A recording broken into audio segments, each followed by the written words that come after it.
Buenas tardes a todas y todos.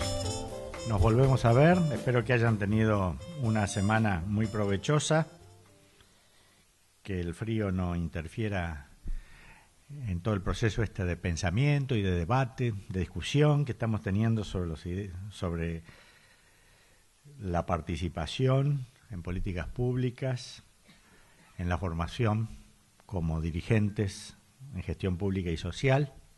Los que sí deben tener mucho frío son los amigos, compañeros de la provincia de Tierra del Fuego, a los cuales le enviamos un gran abrazo porque hoy es el día de la provincia de Tierra del Fuego. Les recuerdo la provincia más extensa que tiene la Argentina, que incluye la Antártida, las islas del Atlántico Sur, las Malvinas. Y allá tenemos a la Universidad de Tierra del Fuego con 2 sedes, la de Ushuaia y la de Río Grande. Por supuesto, nuestro abrazo y nuestro saludo, como todas las semanas, a los hermanos de las sedes del norte, del sur, del este y del oeste del país que están participando este año en el programa Formarnos. También queremos decir que una universidad hermana, la Universidad del Instituto de la Universidad de las Madres de Plaza de Mayo, en este momento está viviendo un momento difícil.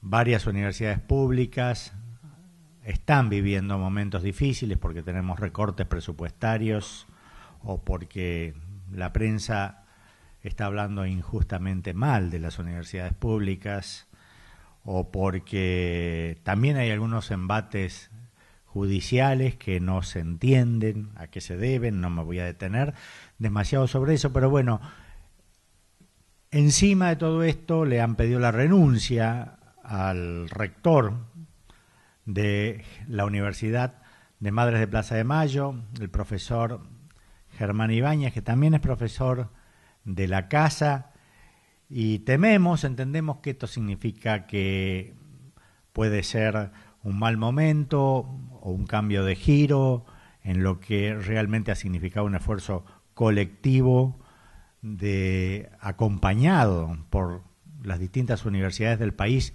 En este momento, son las 18, en este momento se están reuniendo varios rectores, incluyendo a nuestra rectora, para darle la solidaridad a esta universidad hermana, que entendemos que no hay que debilitarla, sino que hay que fortalecerla. Para ellos, nuestra solidaridad. Y este tema de la movilización tiene que ver con la democracia. Para ellos, nuestra solidaridad. Fortalecerla. Generar defensa de los intereses de las mayorías tiene que ver con la democracia. De esto vamos a hablar hoy. Les presento el temario de lo que vamos a estar viendo, ¿no? Primero vamos a ver el sendero de las políticas públicas, cómo las políticas públicas, estas decisiones que se toman para resolver problemas de campos comunes como la salud, la educación, la seguridad, la defensa, son el resultado de una fuerte presencia de la sociedad y obviamente decisiones que en última instancia se toman desde el Estado. Por lo tanto, tenemos que ver lo que es el Estado. Segundo punto, el Estado actual, el Estado moderno, donde hemos estado viendo en los últimos tiempos 2 modelos contrapuestos: el del Estado liberal o neoliberal y el del Estado social o Estado de bienestar. Vamos a aclarar que Estado y gobierno son 2 formas distintas. El Estado es un conjunto de instituciones, el gobierno está constituido por organizaciones, fuerzas políticas y personas que ocupan el Estado durante un periodo de tiempo para llevar a cabo la toma de decisiones públicas. Pero el Estado y la sociedad tienen una fuerte relación. Las fuerzas políticas y las fuerzas sociales interactúan con el Estado para darle forma a las decisiones públicas que se toman. Ese es el cuarto punto. El quinto punto es el de las políticas públicas en sí. Vamos a ver que para que se lleven a cabo procesos de decisión y acción para resolver problemas, primero es necesario que los problemas sean considerados de importancia por el conjunto de la sociedad y que el gobierno, quienes están en ese momento ocupando el Estado para tomar decisiones, se hagan cargo de esos problemas y finalmente implementen las políticas. Por último, vamos a ver qué es el bloque en el poder. En determinados periodos históricos de una sociedad, la nuestra, otras sociedades latinoamericanas o en el mundo, hay un conjunto de políticas públicas que están aunadas, articuladas, forman algo así como un proyecto. Este proyecto se puede llevar a cabo porque las distintas fuerzas políticas le dan sustento, constituyen mayorías. Y a su vez hay como un lenguaje, un sentido común por el cual las personas se entienden en relación con el sentido que se le da a las políticas, ¿no es cierto? Bueno, vamos a conversar esto al final de la clase de hoy. Veamos esta diapositiva, el sendero de las políticas. ¿Qué queremos decir con esto? Todos ustedes tienen algo que ver en la toma de decisiones públicas. Tal vez me plantearán cómo.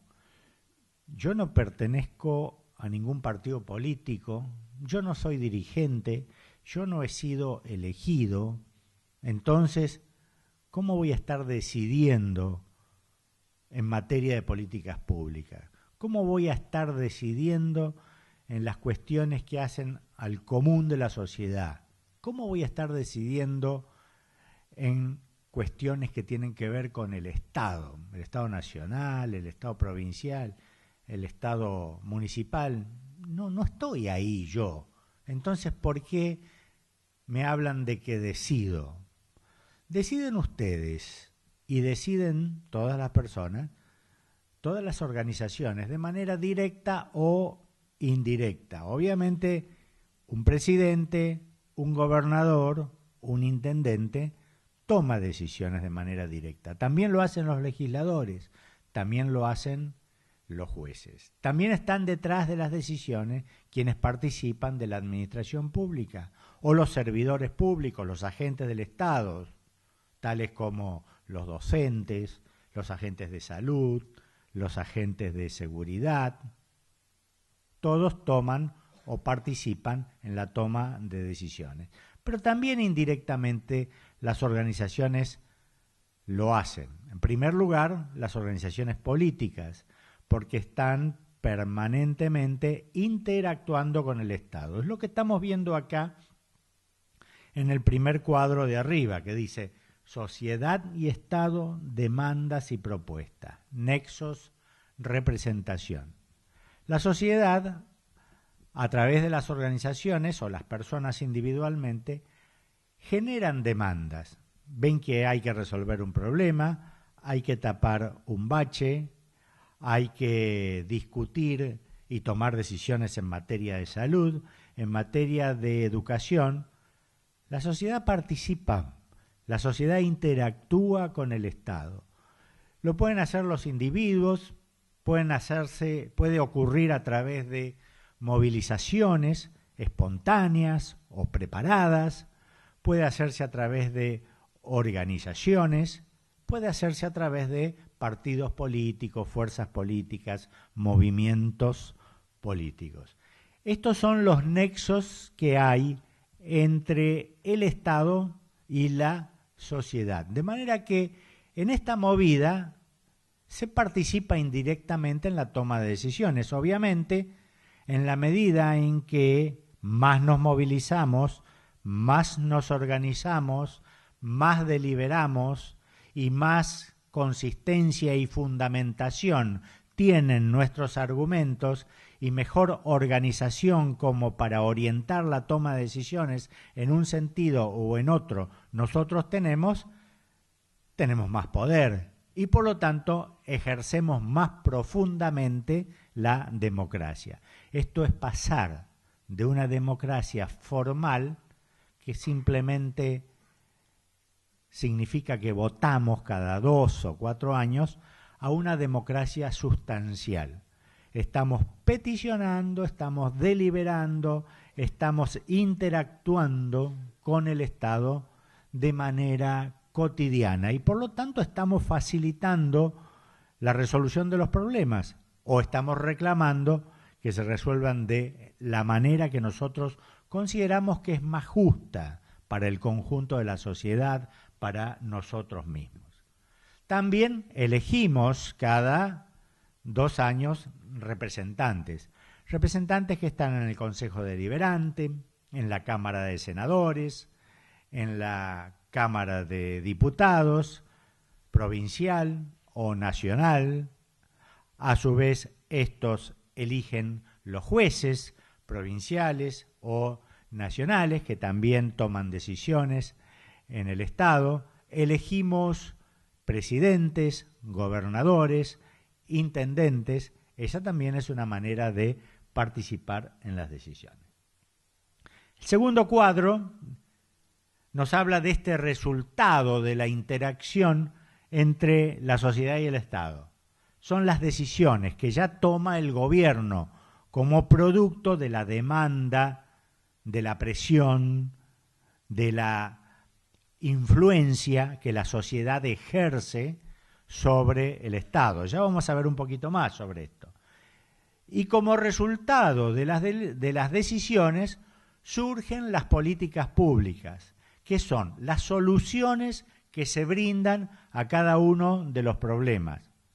Soluciones que son complejas, no son cosas sencillas, son resultados de mucha discusión, mucha deliberación y que implica pensar en los recursos que necesitamos, la forma de organizar actividades para llevar a cabo esta solución, lo que va a surgir, bienes, servicios, dispositivos que se van a instalar, construcciones, transporte, comunicaciones, educación, salud, para resolver nuestros problemas. Y estas políticas a su vez hay que seguirlas, se evalúan, o sea que las políticas públicas son procesos colectivos. Todo el mundo participa, unos más, unos menos, los políticos a su manera, los técnicos, los agentes del Estado, los administradores, los servidores públicos a su manera, las organizaciones populares a su manera, los destinatarios de las políticas a su manera. Y todos los ciudadanos somos sujetos de derecho de las políticas públicas. Es decir, las políticas públicas son para mejorar nuestro nivel, nuestra calidad de vida, en función de derechos establecidos por la Constitución o por las leyes.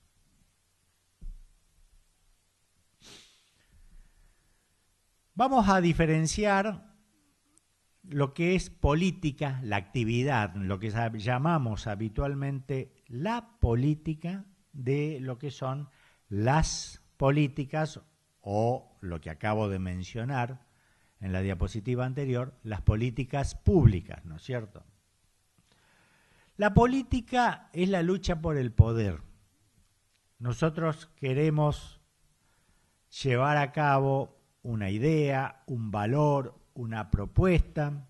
Para esto tenemos que sumar voluntades, generar consenso. Esto se llama la fase o dimensión agonal de la política. Hay lucha en esto, ¿no es cierto? Hay conflicto. Ya lo dijo el profesor en la clase anterior. la política es conflicto, también es consenso. Están los que están de acuerdo con una línea de acción, se coaligan, se entienden, se organizan, y están los que están en desacuerdo. Siempre hay acuerdo y conflicto de valores y de intereses en la política. Esta es la fase agonal de la política, la de la lucha por el poder. Supone que hay procesos de movilización, que mencionaba recién, de organización, de participación de distintos sectores de la sociedad.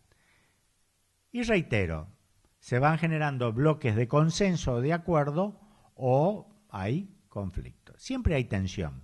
En la política vamos a ver que una de las mayores tensiones que se produce y se ha venido produciendo en los últimos tiempos y sigue existiendo en la actualidad es la tensión entre dos modelos de sociedad, el neoliberal y el modelo de bienestar o modelo social. La otra faz de la política es la que llamamos arquitectónica. Es la de la construcción de las políticas públicas, es la de las propuestas. Cómo se elaboran la propuesta y se transforman en decisiones y estas a su vez se transforman en resultados. Reitero, sencillamente mejores condiciones en la calidad de vida de la población. La fase arquitectónica consiste en achicar una brecha entre una situación dada y una situación que la sociedad o la mayoría de la sociedad desea, ve como mejor, ve que hay que lograrla. Proyecto, un horizonte, una mejor sociedad. En sus distintos aspectos, por supuesto, una mejor educación, una mejor salud, una mejor seguridad, una mejor defensa de la nación, una mejor forma de producir, una mejor alimentación para toda la población, mejores condiciones de trabajo. Siempre hay una brecha, siempre hay algo por mejorar. Un problema en realidad es eso, una distancia que existe entre una situación que se da no satisfactoria y la situación satisfactoria que queremos alcanzar. Obviamente no todos nos ponemos de acuerdo con la forma de alcanzar la meta, el horizonte. A veces no nos ponemos de acuerdo ni siquiera en la meta, el horizonte, el objetivo. Entonces las políticas públicas pueden tener sentidos diferentes. Por ejemplo, para algunos el trabajo es un instrumento de derecho público. Entonces, el Estado tiene que ser garante de igualdad de condiciones, porque si solamente dejáramos librada la negociación contractual entre el trabajador y el patrón a la libre fuerza del mercado, estamos cristalizando una injusticia. Hay uno que es más poderoso que el otro. Y entonces si el Estado no interviene para equiparar la fuerza y equilibrarla en un sentido de justicia, vamos, vuelvo a decir, a cristalizar o a naturalizar la injusticia. Otros dicen que no, que en realidad es mejor flexibilizar el trabajo, que en realidad si nosotros intervenimos demasiado desde el Estado, los inversores no vienen porque no ganan, que en realidad la legislación cuando el Estado se mete lo único que hace es obstaculizar, burocratiza las relaciones y que finalmente así las empresas no prosperan, etcétera, etcétera. Estamos viendo en relación a un solo tema, un solo problema. Las gentes necesitan trabajo. El trabajo es la actividad por la cual el hombre se realiza creativamente por antonomasia. Por lo tanto, entonces debemos generar las mejores condiciones de trabajo. Hay dos sentidos contrapuestos. Unos le dan un sentido, unos interpretan el trabajo de una manera y por lo tanto le darían un sentido a la política y otros le darían otro sentido a la política. Y así podemos hablar, por ejemplo, política de seguridad. Algunos entienden que la forma de resolverla es con más represión. Otros entienden que la forma de resolverla es resolviendo los problemas sociales de fondo que subyacen en los problemas de violencia o de inseguridad, ¿no es cierto? O el problema de la pobreza. Algunos dirán, la pobreza es un tema que es una problemática que se hereda intergeneracionalmente y por lo tanto hay que intervenir para romper ese círculo de reproducción de la pobreza, y otros dirán, no, la pobreza es un tema individual, moral, el que quiere laburar le va bien, el que no quiere laburar no le va bien. El otro le contestará, sí, bueno, pero vamos a ver si se puede conseguir trabajo, vamos a ver si hay condiciones, vamos a ver si hay condiciones, vamos a ver si hay condiciones,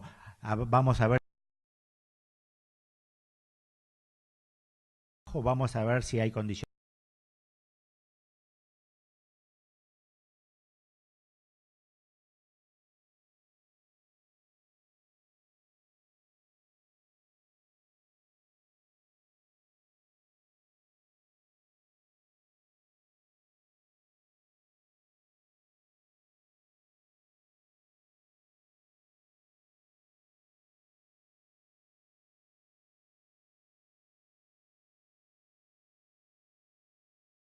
Para el mismo lado, todas se ayudan entre sí. La política económica ayuda a la política social ayuda a la política educativa va de la mano con la política de salud, constituye un proyecto conjunto de políticas públicas. No son cosas separadas, sino que están ordenadas. Se van ordenando de a poco, porque la realidad política siempre es una realidad turbulenta, hay que aclararlo, pero se ordenan en un proyecto de nación. Algo así como lo que pudimos ver, que claramente se fue perfilando entre el año 2003 y el año 2015, ¿no es cierto? Hoy vemos que hay un intento de generar otro proyecto de nación, que tiene un sentido diferente, hasta se podría decir en algunos casos contrario. Ya que hemos hablado del Estado, vamos a detenernos un rato acá y vamos a ver qué es esto del Estado, ¿no? Bueno, en primer lugar tenemos que recordar que el Estado tal como hoy lo conocemos es un Estado garante de libertades, porque antes que existía el absolutismo, el Estado moderno nace precisamente para frenar el absolutismo. El ciudadano tiene que tener determinadas garantías de tránsito, de trabajo, de movilización, garantías de vida, ¿no? De condiciones de vida, de comerciar, de aprender, de enseñar. Así nacen las constituciones liberales, como la del año 1853. Así nació la Revolución Francesa, así nació la Revolución Norteamericana. Ustedes recordarán que cuando estudiábamos en la escuela primaria cuáles eran los antecedentes de la Revolución de Mayo, se mencionaban estas dos revoluciones porque eran revoluciones liberales que brindaban garantías a la libertad del ciudadano, ¿no es cierto? Y nuestras constituciones y nuestras revoluciones iniciales nacieron precisamente con este signo. Era un avance frente al absolutismo. Antes, el rey, el emperador, ejercía su voluntad sobre todos los hombres, era el propietario de los bienes del reino. Después nació el Estado como propietario de bienes, ¿no es cierto? El soberano era juez, el soberano era legislador, el soberano era ejecutor o presidente, digamos. Era todo a la vez. Con el Estado moderno empiezan a aparecer aparatos administrativos, burocráticos y servicios que están a disposición del bienestar de la población. Esto supuso que había que organizar estos servicios, organizar una burocracia, no en el mal sentido, sino un conjunto de expertos para manejar la administración pública, conjunto de expertos en determinadas ramas de actividad del Estado, en la justicia, en la seguridad, en cuestiones sanitarias, en la educación, etcétera, ¿no? Allí nace lo que hoy conocemos como Estado moderno. ¿Qué características tiene? El Estado es un fenómeno nuevo, no existió siempre en la historia, digamos, ¿no? Fue un gran avance en este sentido de garantizar libertades y condiciones de vida del ciudadano.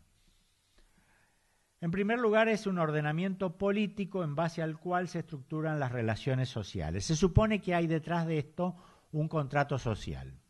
Nunca los habitantes se juntaron para firmar un contrato social, literalmente. Pero cuando se sanciona una constitución, se entiende que hay un acuerdo, porque ha habido representantes de la sociedad, de que nuestra sociedad se va a regir sobre la base de estas normas. Y la Constitución es la ley fundamental de la nación. A partir de esta aparecen las demás. Todas las demás se tienen que someter a la Constitución. Ustedes han visto que 2x3 aparece alguna discusión sobre una ley y se dice es inconstitucional, ¿no es cierto? El Estado también es un conjunto de instituciones cuyas ordenaciones se aplican sobre un territorio determinado. Hablábamos recién, ¿no es cierto? Tenemos instituciones de defensa, instituciones de seguridad, instituciones de justicia, instituciones educativas, ¿no?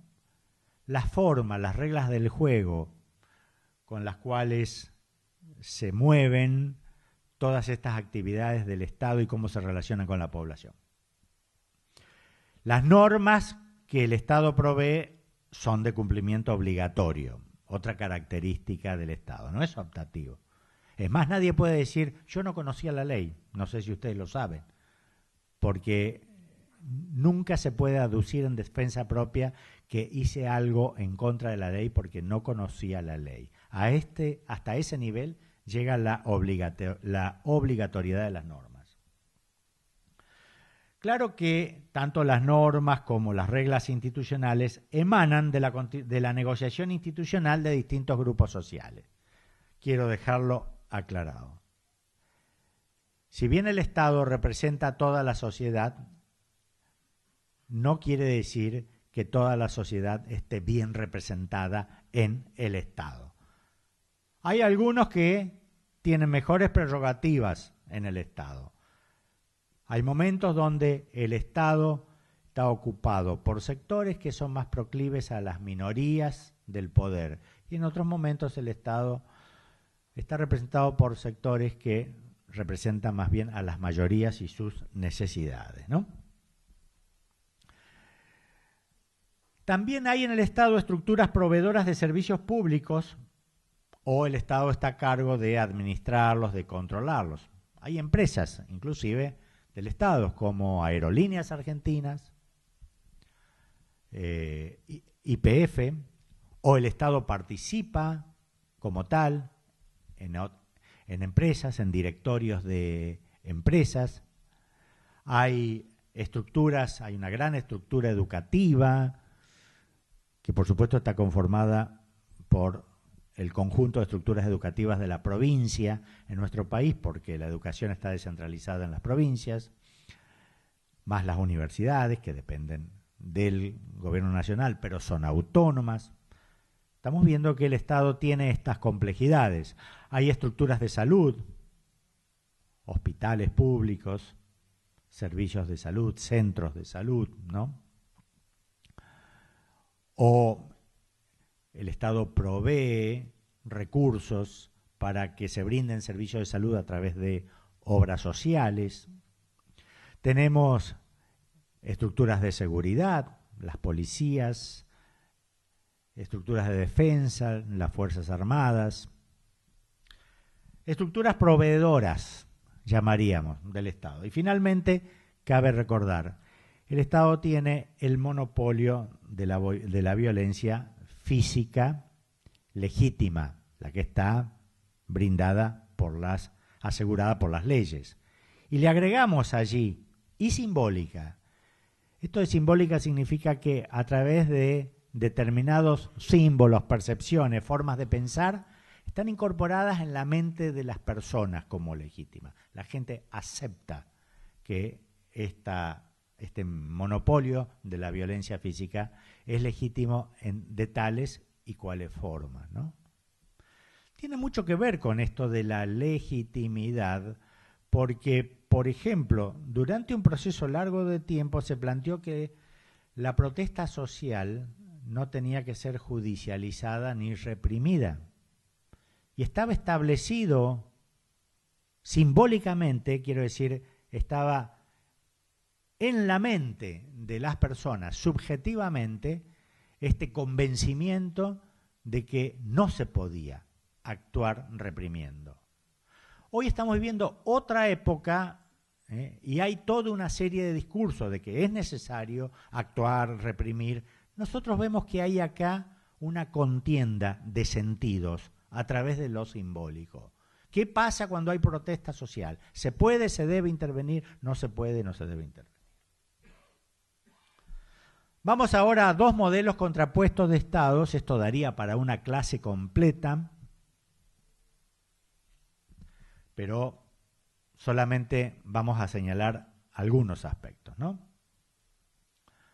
El Estado neoliberal, Estado liberal, luego acepción actual, contemporánea, es el Estado neoliberal, y por el otro lado tenemos el Estado social.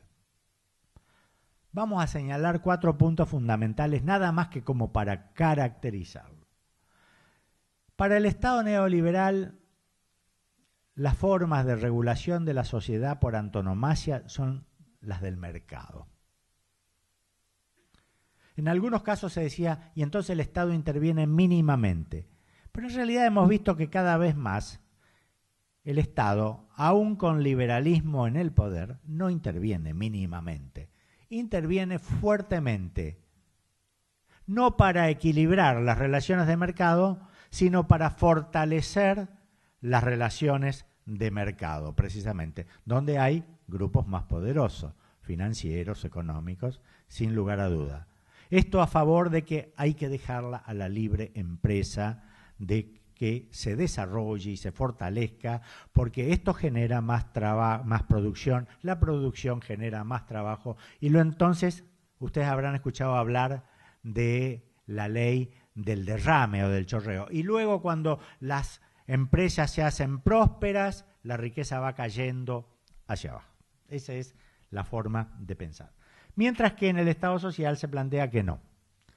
Este chorreo, este derrame no va a llegar nunca. Las relaciones del mercado son por naturaleza desiguales, por lo tanto tiene que haber un Estado que regule las relaciones sociales, incluyendo la economía, el funcionamiento del mercado y las relaciones laborales. Otro aspecto que diferencia ambos estados, el Estado liberal y el Estado social, es el tema de la intervención en políticas sociales, ¿no? El Estado neoliberal entiende que desde el Estado no se debe intervenir en la generación de equidad e inversión social, sino que este proceso de igualdad se va a ir generando solo. Los problemas de pobreza se van a ir generando en la medida que tengamos buena producción con el tiempo, a partir del efecto del derrame. Y bueno, finalmente algo de pobreza es natural y tiene que existir porque existió en toda la historia. Más o menos este es el argumento. El Estado social entiende que hay que garantizar el bienestar general y esto solamente se puede hacer si un Estado fuerte interviene y garantiza la justicia social. Algo tiene que estar establecido en la Constitución, nuestra Constitución, en el artículo 14 bis, tiene todos los derechos sociales y luego estos han ido incrementándose a lo largo del tiempo, ¿no? Hoy en día, una constitución que era más completa en estos términos, pero fue derogada por un golpe de Estado, que fue la Constitución de 1949. Tercer aspecto que diferencia al Estado neoliberal del Estado social: la forma de concebir la democracia. Para el Estado neoliberal, la democracia es más bien formal, la participación política es restringida y no es bueno encontrar permanentemente gente en la calle, asambleas, movilizaciones y este tipo de cosas. Mientras que el Estado social incentiva la movilización, la organización, la participación en las decisiones, porque entiende que éstas se enriquecen con el aporte de cada una de las personas y de las organizaciones libres del pueblo. Por último, el modelo de desarrollo del Estado liberal es el modelo de desarrollo dependiente. Típico en nuestra historia fue la asociación estratégica que hubo entre Argentina y Gran Bretaña con el modelo de la generación del 80, en el siglo antepasado, ¿no? Nosotros vendemos granos, materias primas, carnes. Ustedes nos venden los productos industriales. Nosotros le mandamos granos, ustedes nos mandan harina envasada, galletitas, con los mismos granos que nosotros les vendimos a ustedes, ¿no es cierto? Bueno, el modelo de desarrollo autónomo plantea todo lo contrario y empezó acá a desarrollarse por necesidad. Cuando los países centrales estaban en guerra, no teníamos provisión de industria y tuvimos que nosotros generar nuestras industrias, nuestros productos industrializados, ¿no es cierto? Y así nació en nuestro país el estado de bienestar que llamamos. ¿Cuál es el principio? Tenemos que tener un mercado interno importante. Si nosotros tenemos un mercado interno, o sea, la gente tiene capacidad de compra, la industria se fortalece, además de vender para afuera, vende para adentro. Y sobre todo se fortalece la que genera trabajo, la pequeña y la mediana industria, que es la que más trabajo genera. Al generar trabajo, los ingresos mejoran. Al mejorar los ingresos, mejora el consumo y otra vez, al mejorar el consumo, la producción crece y así entonces hay un círculo virtuoso. Otro aspecto, estoy en el último cuadro abajo a la derecha de ambos tipos de Estado, comparándolos, es el de que los diferencia, otro aspecto que los diferencia es la forma de pensamiento. Ustedes ya tuvieron una clase sobre pensamiento nacional, pensar desde lo nuestro, mientras que los sostenedores del Estado neoliberal sostienen que hay un pensamiento universal. Como esto ya lo discutimos, no me voy a detener. El pensamiento universal no es más que el pensamiento situado, el pensamiento local, aprovechando el cúmulo de los aportes que se hicieron a lo largo de la historia y en distintos lugares geográficos de pensamientos situados de distintos lugares del mundo. O sea que no podemos renunciar a pensar desde lo nuestro.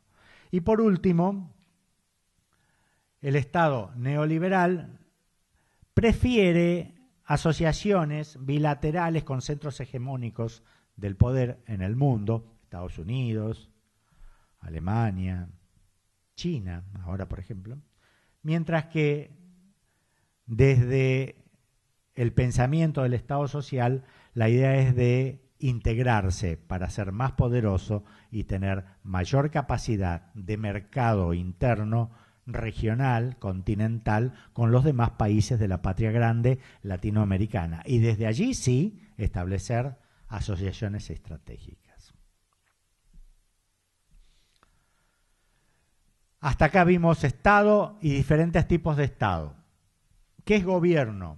Decíamos, el conjunto de organizaciones y personas políticamente articuladas que conducen las instituciones del Estado por un tiempo determinado, lo establece la Constitución, un presidente puede estar 4 años y ser reelegido por 4 más, ¿no es cierto?, para poner solo un ejemplo. Y son los que están en el centro de la toma de decisiones públicas.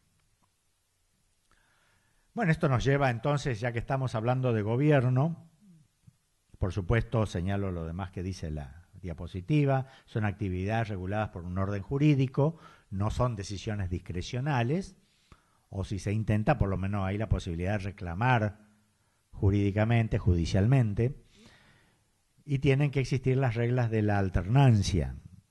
Alternan, tienen el Poder Ejecutivo, quienes son elegidos en el Poder Ejecutivo tienen un tiempo delimitado. Un presidente no puede estar más de 8 años, en ese caso tiene que ir al llano si quiere volver a hacerse elegir, ¿no es cierto? Se cambia, los legisladores sí se pueden reelegir, pero la composición de la Cámara de Diputados y Senadores va cambiando también periódicamente. Y decía Abraham Lincoln, aquel líder de la lucha contra la esclavitud en Estados Unidos, que la democracia, ya que estamos hablando de gobierno, es el gobierno del pueblo, por el pueblo y para el pueblo. Acá quiero un poco cerrar el círculo de lo que hablábamos al comienzo. Si ustedes van a participar, ustedes van a incidir en la toma de decisiones, es porque lo que queremos es fortalecer la democracia. ¿Por qué llamamos gobierno del pueblo? El pueblo se da su propio gobierno, lo elige, es propio. El soberano no obedecía al pueblo, se obedecía a sí mismo. Este gobierno es un gobierno que obedece al pueblo. Hay distintas maneras de control también, además de el voto. El pueblo se puede movilizar para pedir que se cambie el sentido de las políticas públicas.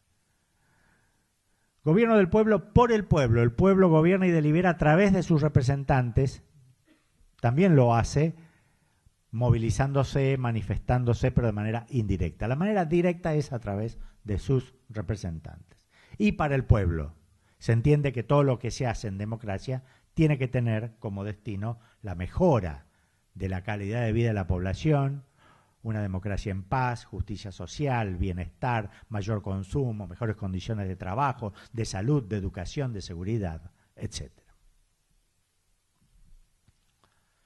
Formas de gobierno. Bueno, esto lo hemos estado viendo en la escuela en algún momento. La Constitución dice que es representativa, republicana y federal. Representativa por lo que veníamos mencionando. Se eligen representantes a través de los cuales la toma de decisiones es directa. Los representantes son los que deliberan y gobiernan en nombre del pueblo. Republicana porque hay equilibrio de poderes. Tenemos un poder ejecutivo, un legislativo y un judicial. El poder ejecutivo, como su nombre lo dice, ejecuta las leyes. Sobre la base de leyes que ponen marcos, normas, va tomando decisiones. El poder legislativo es el que las formula y el poder judicial es la que interpreta las leyes. Las leyes no son acabadas, no tienen todos los detalles, muchas veces son generales. Entonces su interpretación está a cargo del Poder Judicial. Y luego nuestra forma de gobierno es federal, es decir, la nación argentina está constituida por provincias que tienen sus propias constituciones y sus propios gobiernos y sus propias leyes. Para repasar, el Poder Ejecutivo es unipersonal. Ustedes habrán visto que hay una chorrera de ministros. El Poder Ejecutivo es el presidente. Todos los demás son secretarios del ministro. Un ministro con un pestañear de ojos de un presidente tiene que renunciar. Secretario lo mismo. De manera entonces que quien ejerce ese poder, obviamente, no lo hace de manera despótica, o podría hacerlo, ¿no es cierto? Es el presidente, unipersonal. El poder legislativo es bicameral. Los diputados representan al conjunto de la ciudadanía. Por eso se eligen por la cantidad de habitantes. En cambio, los senadores representan a las provincias. tiene la misma cantidad de senadores una provincia como Buenos Aires, que es la más populosa del país, que una provincia como Santa Cruz. Y el Poder Judicial está representado por la Corte Suprema de Justicia, las cámaras y los juzgados.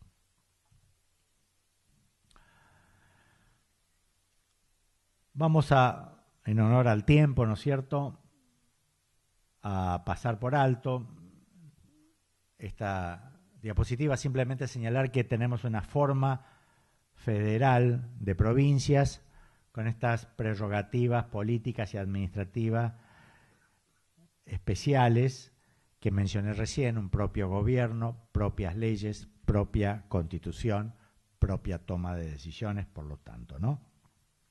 Y en la Argentina contamos con algo así como un gobierno multinivel, y en otros países también, ¿no? Pero en nuestro caso está constituido por la nación, las provincias y los municipios.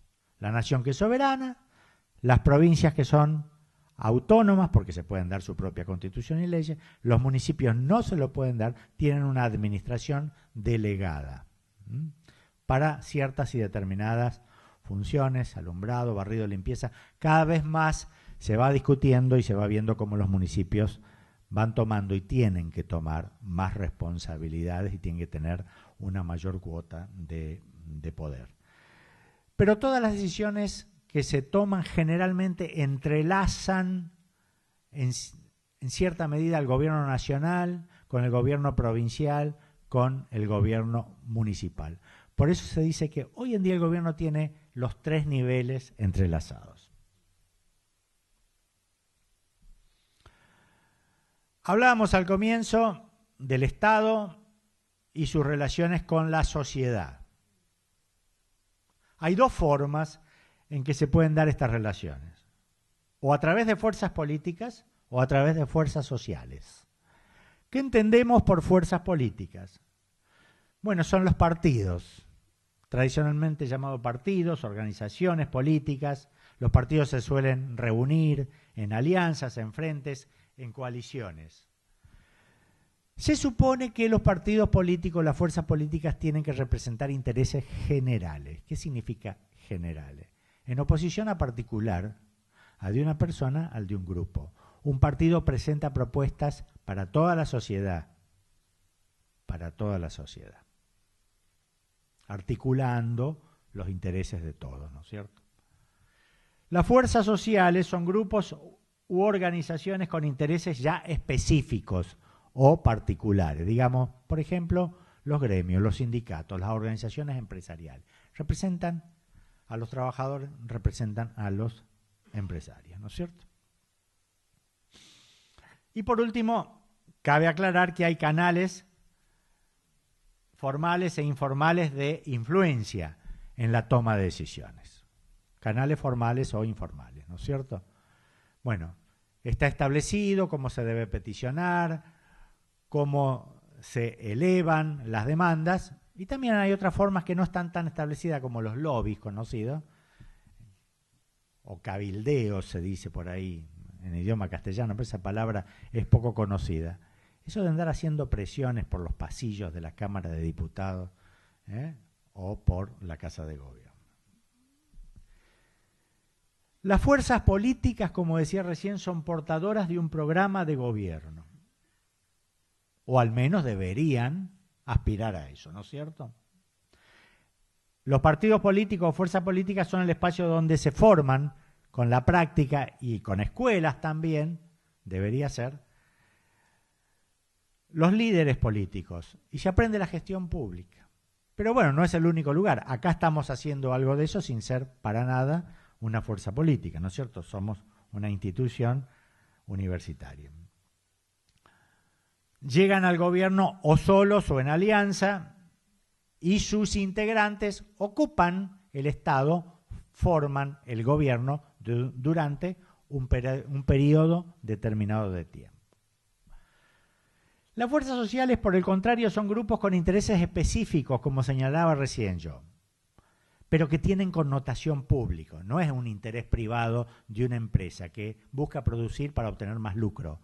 No, hay una acción solidaria. El gremio genera actividades solidarias para con los trabajadores, la defensa del salario, la representación en las paritarias, organizan sus obras sociales. Todas estas son acciones solidarias. Y acá mencionamos algunas. Mencioné ya sindicatos y organizaciones empresariales.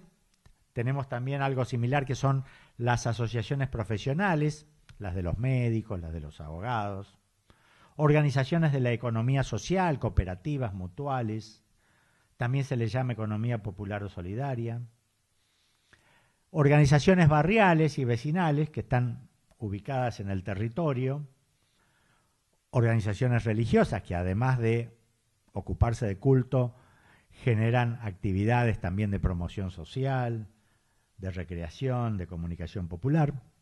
Movimientos sociales como el movimiento por los derechos humanos, movimientos de género, movimientos culturales que tienen todos que ver con la identidad de las personas, pero que también defienden solidariamente sus intereses. Organizaciones no gubernamentales, aquella que aparece la Asociación X de Ayuda para la Salud en el barrio tal, que suelen tener algunos expertos, voluntarios, consiguen algunos fondos, pueden ser de salud, de educación, de cualquier campo problemático, ¿no?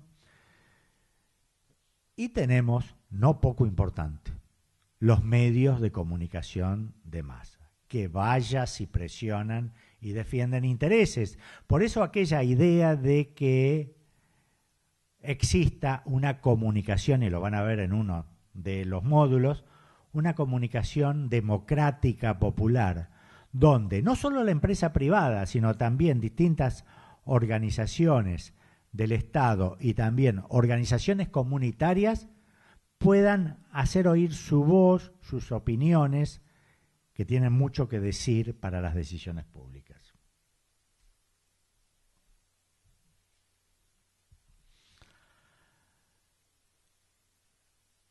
Bien, estuvimos viendo entonces cómo interactúan el Estado y la sociedad a través de las fuerzas políticas y de las fuerzas sociales.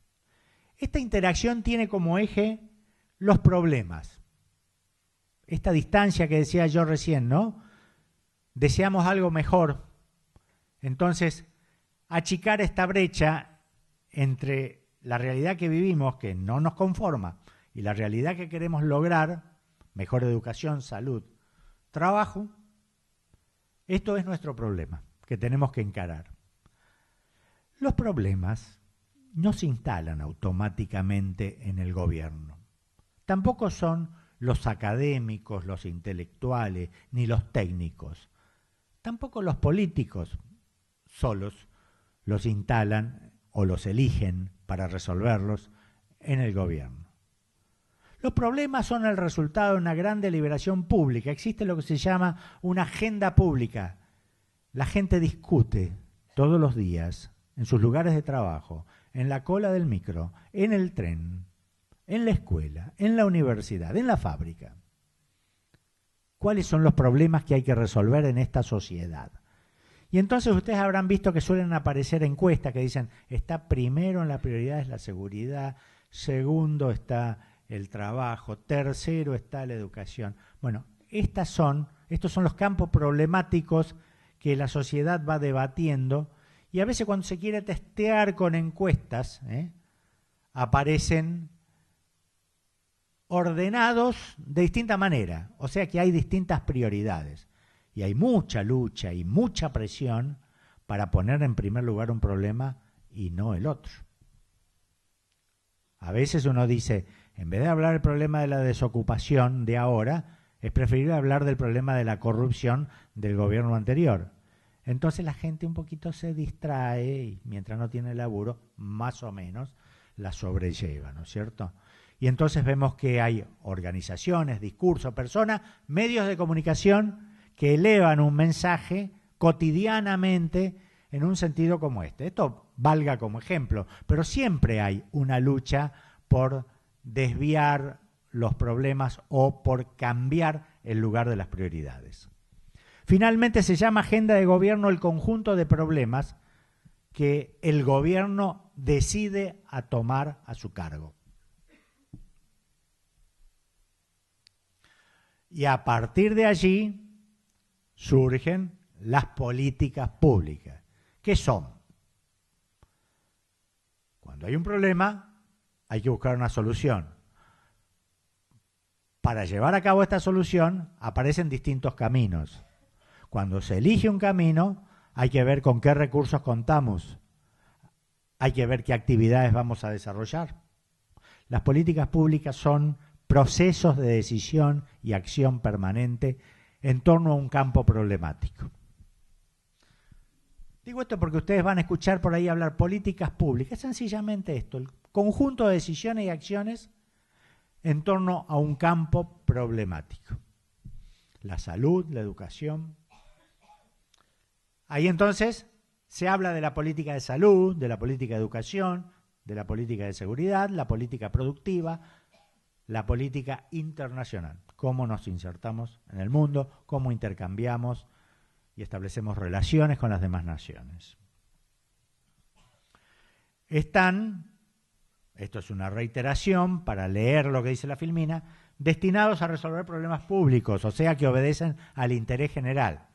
No es el problema de Juan o Pedro, sino de muchos Juanes y muchos Pedros. Es un problema colectivo.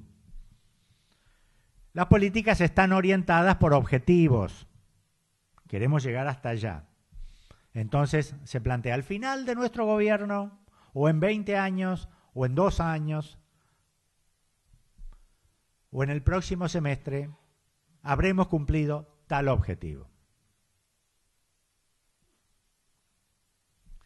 Y estrategias. El camino que vamos a seguir es este. No este otro porque no es bueno. Se eligen las estrategias, se construyen. Las estrategias son precisamente esta combinación, ¿no?, de recursos y de voluntades, la gente que participa, ¿no es cierto? ¿Cómo vamos a llevar a cabo las cosas, las normas, los procedimientos? Cabe aclarar, va a parecer redundante, pero seguimos en la línea de lo que yo planteaba al comienzo. Las políticas públicas están elaboradas indirectamente por ustedes. Por eso decimos que son socialmente construidas. Toda la sociedad participa.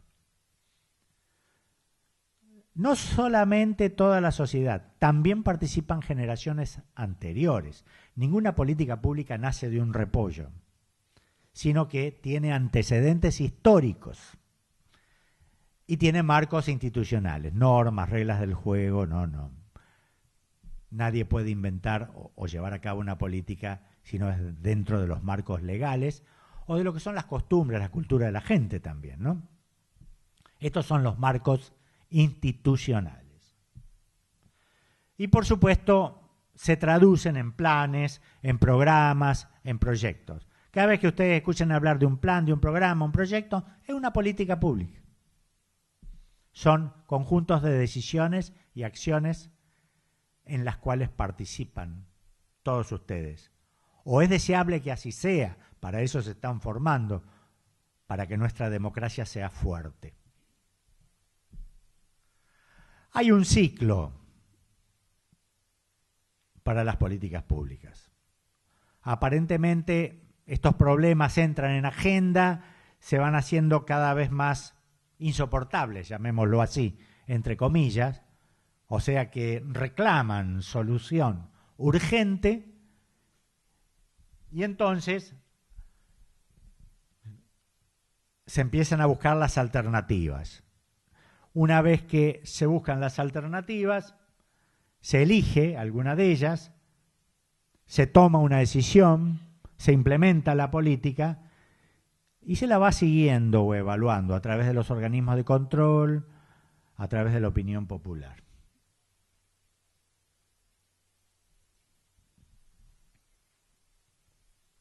Casi estamos al final. Vamos a repasar un poquito. Hemos visto lo que es el Estado, conjunto de instituciones, estructuras públicas, el gobierno es el conjunto de fuerzas políticas y personas que ocupan por un determinado tiempo el Estado para tomar las decisiones públicas. Para relacionarse con el Estado, la sociedad lo hace a través de organizaciones que son o bien fuerzas políticas que representan intereses generales, o sea que se comprometen a ofrecer propuestas para el conjunto de la población, el conjunto de la nación o de la provincia o del municipio y no de un sector. Y tenemos las fuerzas sociales que sí representan sectores. Podríamos decir que las fuerzas políticas tienen como responsabilidad articular los intereses y valores de las fuerzas sociales. Y tenemos por último el concepto de políticas públicas, que son decisiones, acciones y resultados en el sector público que tienden a resolver problemas que atañen a todos, a toda la población. Vamos a ver el último concepto que teníamos en nuestra clase, que es el de bloque en el poder. Un bloque en el poder, esta idea de bloque nos está hablando de fuerzas, grupos, organizaciones, asociaciones, personas, ¿no? Está constituido por un sujeto popular que lleva a cabo y sostiene un conjunto de políticas públicas a través de una dinámica transformadora. Como la política extensión, siempre hay una dinámica, ¿no es cierto? Un movimiento, como quien juega un partido, un deporte, nada más que es mucho más serio que un deporte. Y se instituye un sentido común colectivo, digamos. Hay una forma de pensar subjetiva que acompaña a estas políticas públicas que están a cargo de este sujeto popular o bloque de fuerzas que constituye el bloque en el poder. Algo así se fue viendo entre el año 2003 y 2015, ¿no? Aparecieron algunas señales, algunas propuestas por parte de un gobierno en ese momento, para poner un ejemplo, ¿no? Lo llevaba adelante el presidente Kirchner, después la presidenta Cristina Fernández, ¿no es cierto? Luego fueron tomándose medidas en relación con la deuda externa, en relación con el nombramiento de la Suprema Corte de Justicia, una corte nueva, independiente, en relación con los derechos humanos, en relación con la restitución al Estado de empresas que habían sido privatizadas, etcétera, etcétera, ¿no? Estas políticas eran sinérgicas, se relacionaban, había conjunción entre ellas, tenían la forma de proyecto político nacional. Hoy en día tenemos otro bloque de fuerzas, ¿no es cierto?, que ganó las elecciones democráticamente, que le da a la política otro sentido, que va también anunciándola con signos y luego ejecutándola, ¿no es cierto? Podríamos decir, como planteaba al comienzo, tiene un signo diferente, casi podríamos decir contrario al anterior. Tiene características de tipo neoliberal, el otro tenía características relacionadas con el estado de bienestar, con el estado social, ¿no? Y el conjunto de fuerzas políticas que lo sustenta también va tomando cada vez más forma de bloque, digamos, ¿no es cierto? Más que el que tenía previo a las elecciones. Ustedes ven que durante la etapa de Néstor y Cristina Kirchner también, previo a las elecciones, había una conjunción de fuerza que no tenía esta forma de bloque, donde además luego se sumaron muchas fuerzas, organizaciones sociales y movilizaciones que le dieron sostén, que ahora continúan también en la calle. a su vez, el nuevo bloque que se va conformando en el poder también apela y convoca a organizaciones sociales o en la calle o en las redes, o trabaja mucho con los medios de comunicación. Nosotros pudimos también identificar un bloque en el poder durante el menemismo, un bloque en el poder durante el alfonsinismo. Hubo un fortísimo bloque de poder allá entre el 45 y el 55 durante el primer periodo de gobierno peronista, ¿no es cierto? Bueno, hablamos de que hay un bloque en el poder y generalmente suele haber un bloque subalterno, o sea que en este momento está en el llano y que intenta ser hegemónico, es decir, tener la supremacía, ¿no? Hoy vemos que las calles son espacios de contienda muy fuerte entre ambos bloques, el que está en el poder y el que en este momento es subalterno.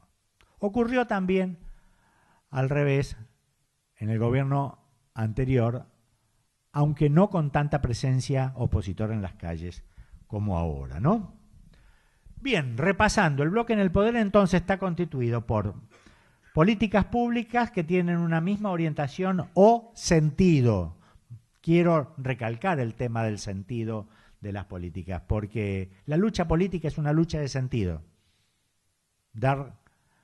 Adherir a un valor o a un conjunto de valores u otros en política, ¿no? Cuando se articulan, le dan forma a un proyecto político nacional. El sujeto popular está constituido por fuerzas políticas y sociales que crean, sostienen y recrean las políticas públicas. Las van actualizando, las van modificando, ¿no? Es importante destacar que cuando hablamos de sujeto popular estamos viendo una unidad, pero en el seno del mismo hay una gran diversidad. La riqueza de un sujeto popular reside precisamente en esta capacidad de articular diversidades, pluralidades, intereses distintos, no contrapuestos, sino armonizables en definitiva, ¿no? O cuando son contrapuestos, plantearse dónde es necesario primero resolver la contradicción y dejar las otras para otro momento. Hay una dinámica transformadora, hay formas, ¿no? Formas de participación, movilización, interpelación, control, cogestión. Hay un movimiento irregular. Suele haber formas diferentes también. Yo recién mencionaba la diferencia entre la primacía de lucha en las calles con la apelación a los medios hegemónicos. Por ejemplo, ¿no es cierto?, los medios que tienen más poder. Y luego hay un sentido común colectivo, hay una construcción del sentido de las políticas. Los símbolos, el relato, el discurso permanente, con la forma en que se va explicando la política, ¿no? No es lo mismo decir, es natural que no haya ocupación, es natural que haya pobres en la sociedad, a considerar que la pobreza es un crimen inadmisible, ¿no? Tenemos, evidentemente, dos relatos diferentes. En algún caso, ¿no es cierto?, se considera que se naturaliza la pobreza, se naturaliza la desocupación, con la idea de que la gente piense, no, esto no es un problema, esto es natural. Todo lo que no se puede resolver no es problema, dicen los chinos. Por lo tanto, es natural, ¿no? Esto es la construcción del sentido común. Allí se van naturalizando los logros, ya sean en un sentido o en otro. A esto se llama políticas de subjetividad. Ustedes saben que se invierte mucha plata, muchos recursos en políticas de subjetividad. Hacer que la gente piense de una manera o de otra. De manera que tener mucho conocimiento, mucha capacidad para decidir, mucha capacidad para discutir, con argumento, no con eslogan, mucha capacidad para fundamentar, es fundamental para que nosotros podamos lograr una democracia profunda. 3 aspectos y con esto terminamos. A medida que nosotros vemos que las políticas públicas van tomando forma, el sujeto político, las fuerzas políticas que le dan forma a las políticas públicas, de donde emergen las políticas públicas, también se va consolidando.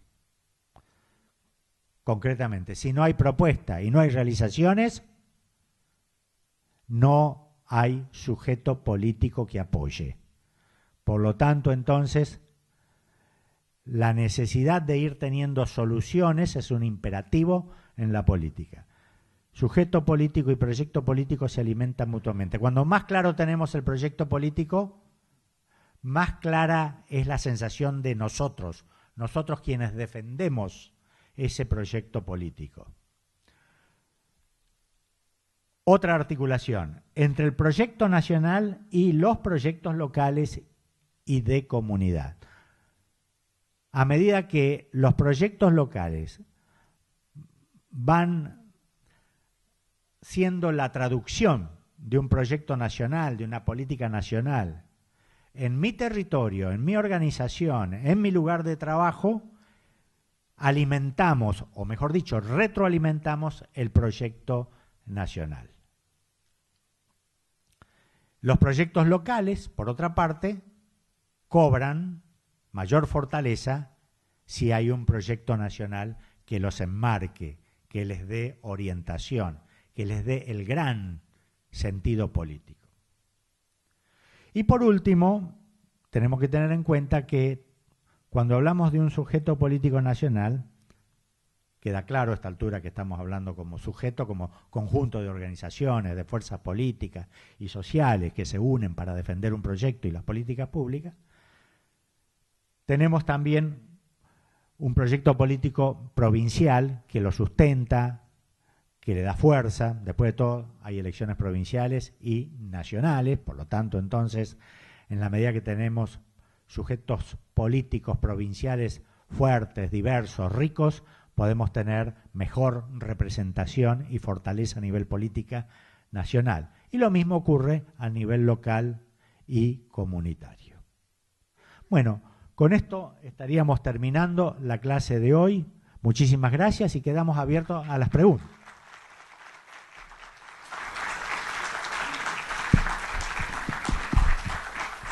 Bueno, muchas gracias, Nerio. La primera pregunta llega de la Patagonia, de la Universidad Nacional Patagonia San Juan Bosco, de Comodoro Rivadavia, y dice: en los países en que el bloque neoliberal llegó al poder o ejerció el gobierno, si hay algún ejemplo exitoso de políticas públicas y si se ha comprobado que sus premisas teóricas son ciertas. ¿Vamos viendo una por una o esperamos si un querés, grupo de...? te hago dos más después, porque son diferentes, cogimos diferentes.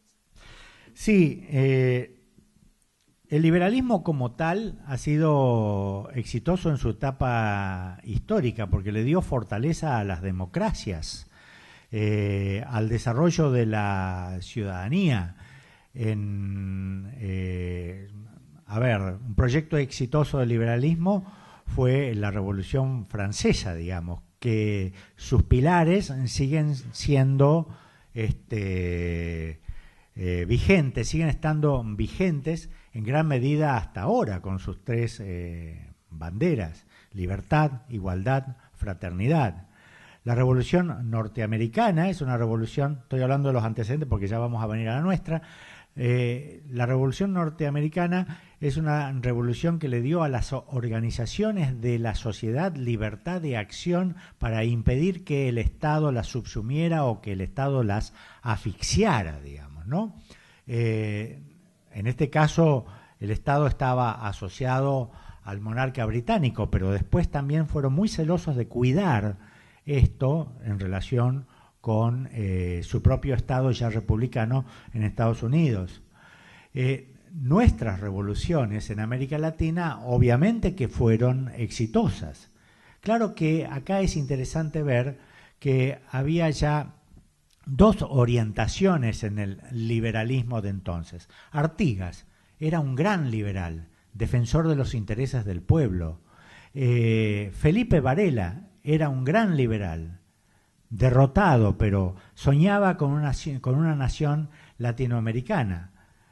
Y en este sentido, si bien había una inclinación más bien monárquica, digamos, en San Martín y Belgrano, su forma de pensar la sociedad también era liberal, era de monarquías constitucionales. ¿Y qué querían?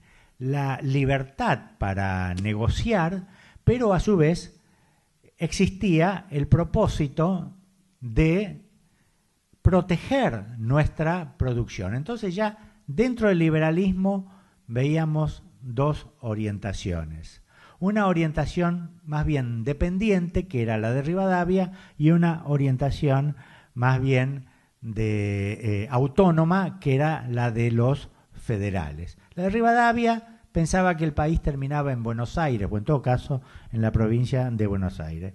La de los federales en la Argentina y en toda la patria grande latinoamericana. En este sentido, tuvimos un gobierno liberal, como era el de Francia en Paraguay, que fue muy proteccionista para sus industrias. Y no porque sí, el Imperio Británico impulsó a 3 países hermanos de Paraguay que lo traicionaron, con todo el dolor para los argentinos, porque estuvimos presentes allí nosotros, manejados por los británicos, coaligados con Uruguay y coaligados con Brasil. ¿Qué ocurría con aquel Paraguay? Paraguay era un mal ejemplo para el mundo hegemónico en ese momento. Era un mal ejemplo que no debía cundir en América Latina. O sea que las posibilidades de prosperar sí, claro que estuvieron. Y finalmente, hablando de esta diferencia que hay entre el liberalismo pequeño, digamos, y el liberalismo con sentido de protección de la producción y social allá en el siglo pasado, tanto Francia, ya que los tomamos, como Estados Unidos fueron muy proteccionistas en sus políticas productivas. Así que si la pregunta dice, ¿el liberalismo funcionó? Sí, funcionó como proyecto político. ¿El liberalismo como proyecto económico funcionó? Funcionó en la medida en que tengamos en cuenta que hubo 2 vertientes. Una, la de proteger la propia producción, y otra, la que nunca se aplicó en los países centrales y se intentó aplicar en los países dependientes, que es la de el liberalismo de Rivadavia, digamos, el liberalismo que tuvo nuestro país con la generación del 80, que fue el de exportar materias primas y el de importar productos manufacturados, que implicó bienestar para una minoría y pobreza para las mayorías de la población. Muy bien.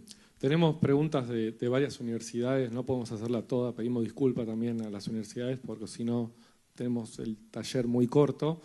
Tenemos preguntas de Río Negro, de Tierra del Fuego, de Misiones también. Pero bueno, podemos terminar con esta que viene. O tal vez tratamos de sintetizar, sí, y si podemos avanzamos con la mayor cantidad posible. Totalmente.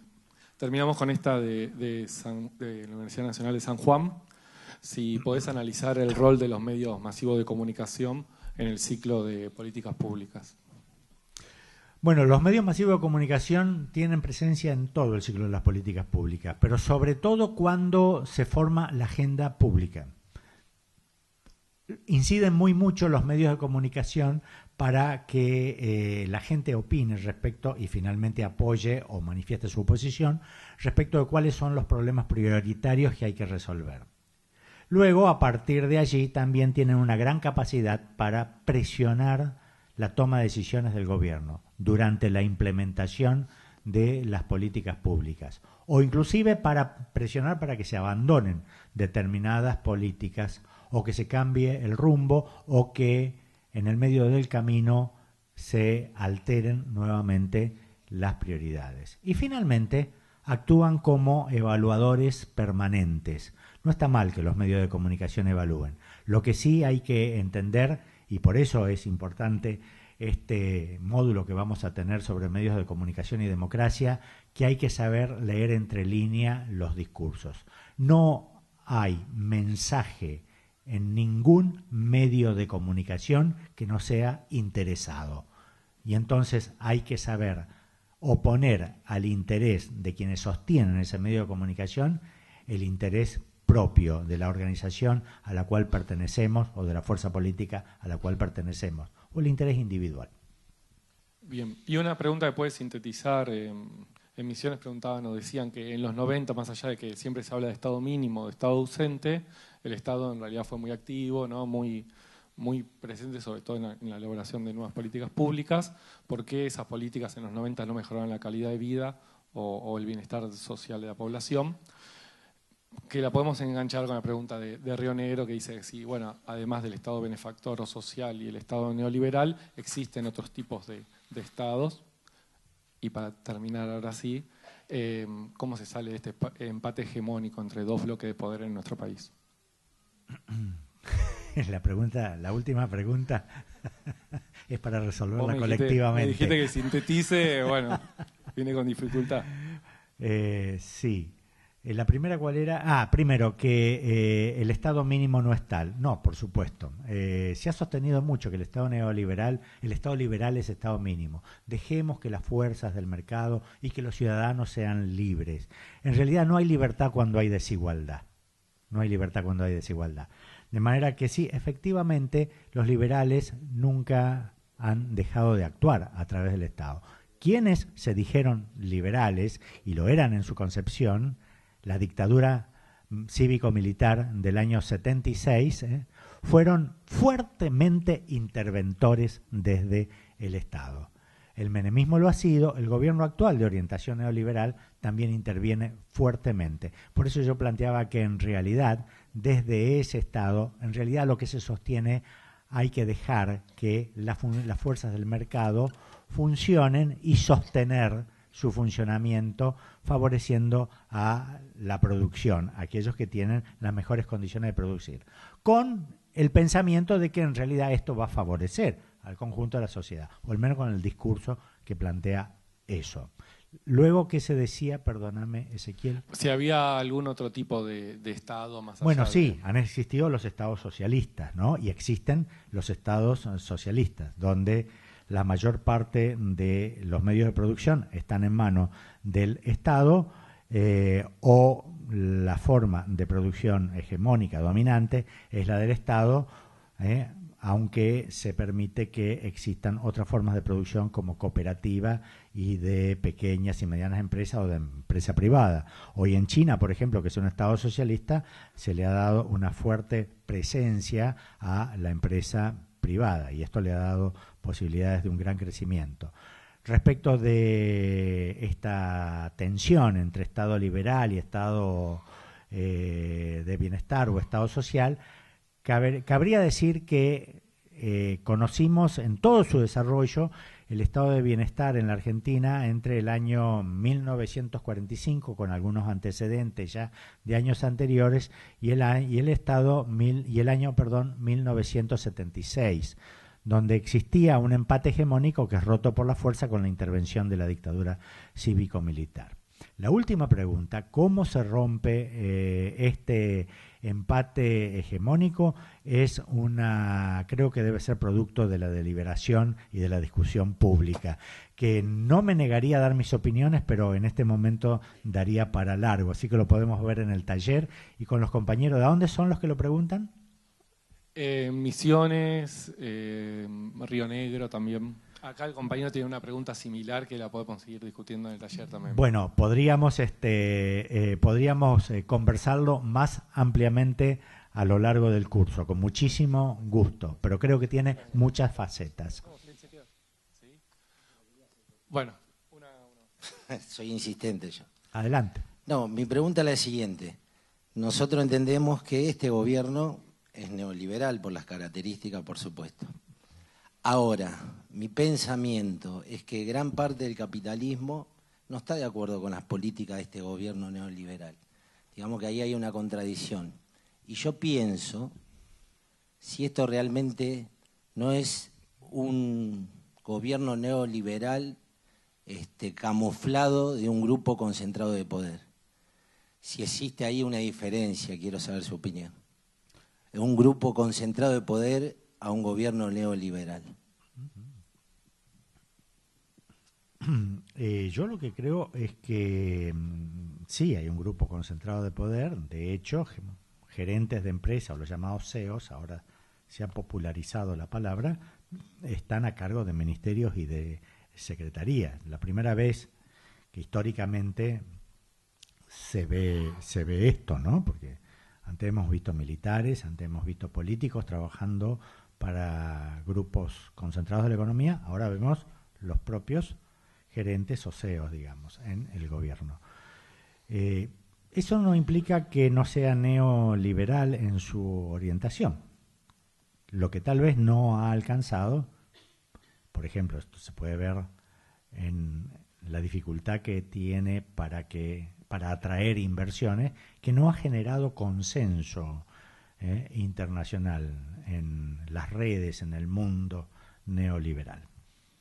Bueno, con esto damos por terminar la clase de hoy. Muchas gracias, Nerio. Lo despedimos con un aplauso. Muchas gracias a todos nuevamente.